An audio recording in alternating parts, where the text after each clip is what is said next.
আপোনালোকৰ প্ৰথমতে আপোনালোকে ক্লিপটো চাওক য'ত এজন যুৱকক এজন পুলিচ বিষয়াই হাত ধৰি চুচৰাই আনি এটাৰ পিছত এটা চৰ দিছে।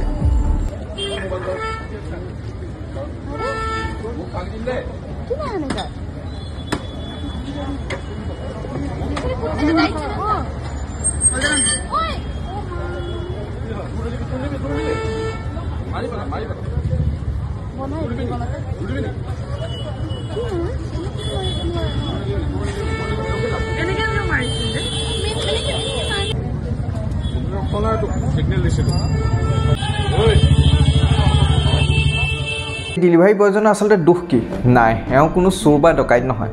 এওঁৰ ভুলটো হৈছে এওঁ নো এণ্ট্ৰিত নিজৰ গাড়ীখন সুমুৱাই দিলে। তেওঁ ভুল কৰিছে, কিন্তু তাৰ শাস্তি জানো এনেকুৱা? সেই ভুলৰ বাবে ফাইন কাটিব পাৰে বা বেলেগ আইনী ব্যৱস্থা ল'ব পাৰে।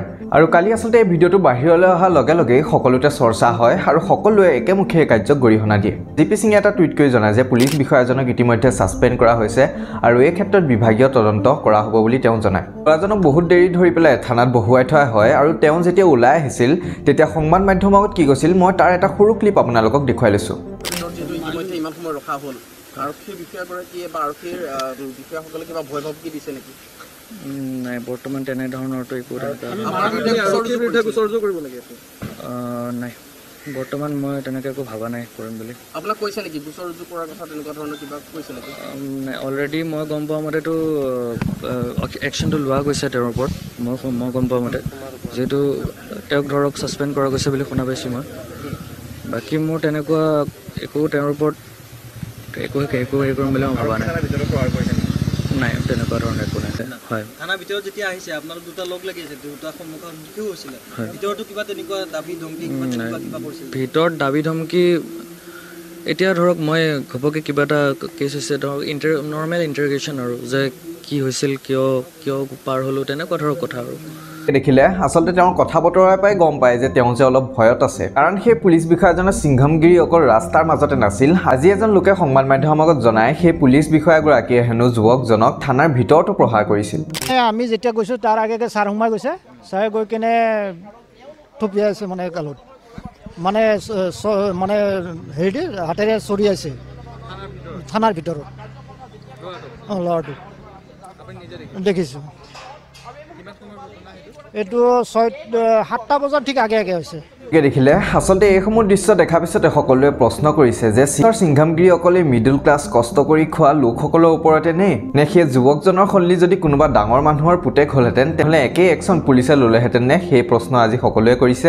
আৰু আজি মাকে এটা বাদ দিয়া সংবাদ মাধ্যমৰ আগত য'ত তেওঁ কয় যে তেওঁ হেনো অৱগত নহয় যে তেওঁৰ পুত্ৰই ডেলিভাৰী বয়ো কাম কৰে। পোনপ্ৰথমতে তেওঁ কি কৈছিল তাৰ এটা সৰু ক্লিপ মই আপোনালোকক দেখুৱাই লৈছোঁ। নাজানো ন জ্ঞান দিছে যে এক্সট্ৰাকে এনেকৈ প্ৰাইভেট কিবা জমেটো কিবা কাম কৰিছে। মই জানো কেমেৰা এটা আছে তাৰ, সি এডিটিঙৰ কাম কৰে। মোৰ দুটা ল'ৰা ছোৱালী পইচা দিব লাগে। সি ভাবিছে চাগে মাক ইমান প্ৰেছাৰ নিদো, সেইটো কাৰণে সি চাগে সম্ভৱ এই কামটো সি পাৰ্ট টাইম হিচাপে লৈ কৰিছে চাগে।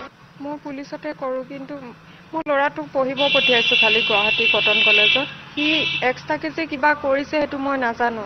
কালি ৰাতি যেতিয়া সি লগৰীয়াই ফোন কৰিছে 8-9টামান বজাত এনেকুৱা ঘটনা হৈছে জ্ঞানদীপৰ লগত।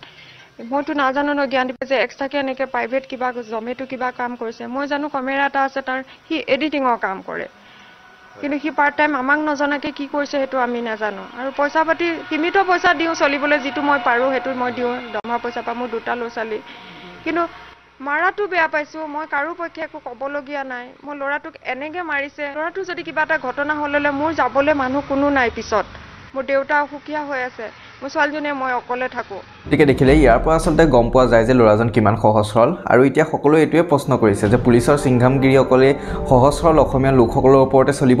আৰু চৰকাৰলৈ তথা DGPলৈ এটাই অনুৰোধ থাকিব, ইয়াৰ ওপৰত যাতে উচিত বিচাৰ কৰা হওক, যাতে আগলৈ কোনোবা বিষয়ে এনেকুৱা কাম কৰাৰ আগত এবাৰ হ'লেও ভাবি চাওক। আপোনালোকে এই সমগ্ৰ ঘটনাৰ বিষয়ে কি ভাবে তলত কমেণ্ট কৰি জনাব পাৰে। এই ভিডিঅ'টো ইমানেই। ভাল পালে লাইক শ্বেয়াৰ কৰিবলৈ নাপাহৰিব আৰু চেনেলত যদি নতুনকৈ আহিছে তেনেহ'লে ছাবস্ক্ৰাইব কৰিব। ধন্যবাদ। জয় অসম।